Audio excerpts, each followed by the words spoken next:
How to add contacts to iCloud on iPhone. To get started, first of all go ahead and open up the Settings application on your phone.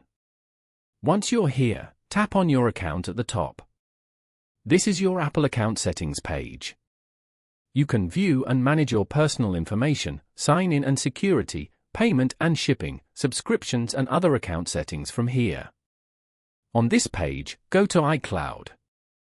Here, you can view your iCloud storage and all the apps that are currently synced to iCloud.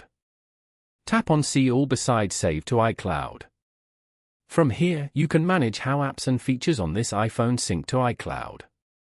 Scroll down and turn on the Contacts feature as shown.